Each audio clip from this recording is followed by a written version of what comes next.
Puerto Rico is in the throes of a full-blown humanitarian crisis, with washed-out roads, downed power lines and damaged infrastructure a scene President Trump intends to view firsthand next week.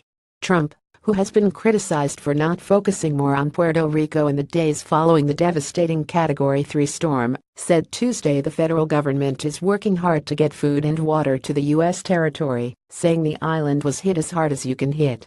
"Those people are very important to all of us," he said.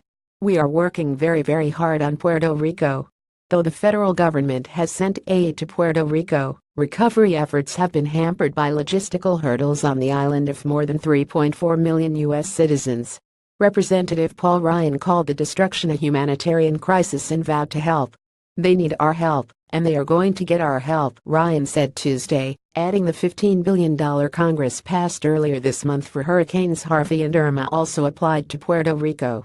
Local officials have said they have been unable to reach more than half of the towns on the Caribbean island. However, they continue working hard to get food and water to isolated communities.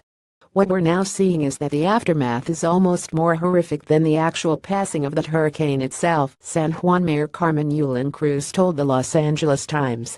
"The death toll is rising. People have still not communicated.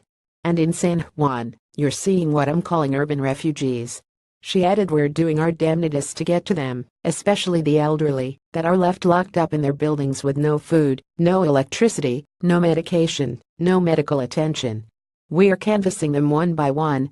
Cruz, on Tuesday, lauded recovery efforts, while slow, from FEMA officials.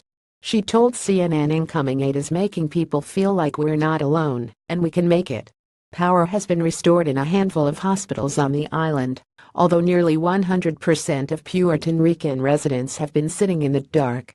Officials say it could be months before power is fully restored.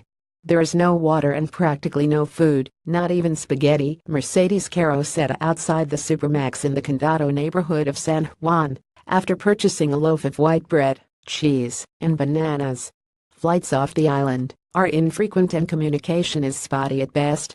Officials said Monday more than 91% of cell sites were out of service. Governor Ricardo Rossello called the situation on the island a humanitarian crisis and urged Congress to pass an aid bill like it did for Hurricane Harvey. "This has been an unprecedented disaster, not only for Puerto Rico, but for all of the region," Rossello told MSNBC on Tuesday. "We need more help.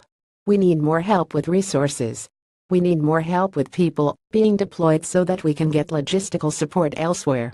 The Trump administration has tried to blunt criticism that its response in Puerto Rico has fallen short of efforts in Texas and Florida after the recent hurricanes there. On Monday, the president addressed the situation in a series of tweets, noting the island's electrical grid was in terrible shape, but promised food, water and medical are top priorities. "Texas, Florida are doing great, but Puerto Rico, which was already suffering from broken infrastructure, massive debt, is in deep trouble," he tweeted. According to the Wall Street Journal, catastrophe modeling firm Air Worldwide estimated that Hurricane Maria caused $40 billion to $85 billion in insured losses, mostly in Puerto Rico.